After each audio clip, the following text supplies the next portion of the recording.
because we have no authority to take that project. This is the committee. Here all the people that are representing are right to take a decision because of this meeting. This is the good decision that we have made here. So That's we will do. ඔබතුමාට පැත්තෙන් ඔබතුමාලා මේ නීතියක් ප්‍රොපරම් දෙනවා. ඔබතුමාලා අද කරලා හැබැයි මේ මහ ජනතාව පාර්තල යන විශ්ලේෂණ කළොත් ඊට පස්සේ ඒකට අදාළ ක්‍රියාමාර්ග අපේ මතරින් ගන්න. yes, that we can understand. So we will continue the project and We don't tell that. Right. என்னன்னாலும் டிசிசி தலைவர் இந்த திட்டத்தை தற்காலிகமா நிப்பாட்டணும். அந்த அடிப்படையில தற்காலிகமா நிப்பாட்டணும். அடுத்த டிஸ்ட்ரிக்ட் கமிட்டி மீட்டிங்ல நாங்கள் அது இந்த முடிவை அங்கேயே அப்ரூவ் பண்ணி போட்டு நாங்கள் மேலிடத்துக்கு இன்ஃபார்ம் பண்ணுவோம். அது வரைக்கும் அந்த டிசிசி நடக்க வரைக்கும் நீங்க வேலையை நிப்பாட்டி வைக்கணும். இதில் என்ன பிரச்சனை கதை இருக்குதான ஒவ்வொரு விஷயம் வந்து செய்யலன்னு படத்துப்படாமல் 75 அடியில் வீடு இருக்கின்றோம், மீன் தொழிலில் பாதிப்புண்டிருக்கிறோம். அதுகள் வந்து சரியாக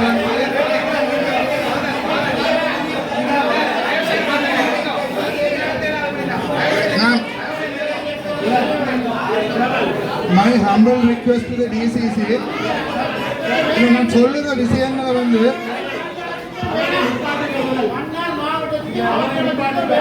சொல்ற விஷயங்களை இப்போ மறுசீலனை எடுத்து போட்டுக்கலாம்னு நான் கேட்குறேன்.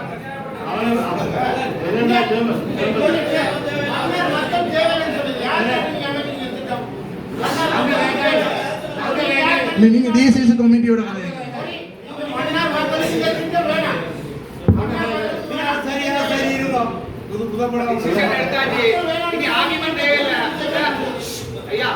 ஆர்குமெண்ட் தேவையில்லை. அவர் கேமரா அறிவிச்சார் தானே, அதுதான் டிசிஷன்.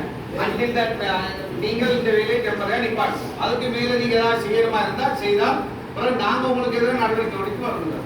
உங்களுக்கு நிப்பாட்டுறதுக்கு ஏதாவது ரிட்டர்னா தருவீங்களா டாக்குமெண்ட்? நாங்கள் இதை வந்து எங்களை அப்போ எங்களுக்கு ரிட்டர்னில் தேவை இந்த வேலையை நிப்பாட்ட சொல்லி. டிசிசி எடுக்கப்பட்ட தீர்மானத்தை நமக்கு என்ன நமக்கு என்ன டிசிசி ரெக்கடிஷன் அப்படி நிகமக்கு ஏ நிகமக்கு அப்படி என்ன சீபிட்டு பாருது என்ன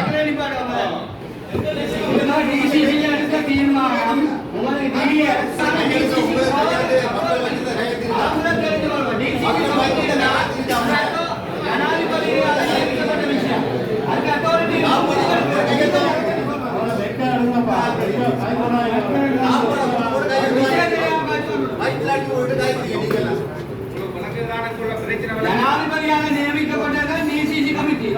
இங்க இருக்கிற டிசிசி கமிட்டியில இருக்கிற தீர்மானம் ஒரு எழுத்து மூலமா பிரதேச செயலாளர்களால் தரப்படும். அதுதான் கேட்டேன் நாங்க.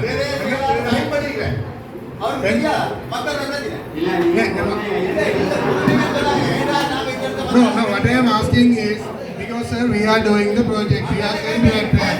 So otherwise we will lose 100 crores from our company. So we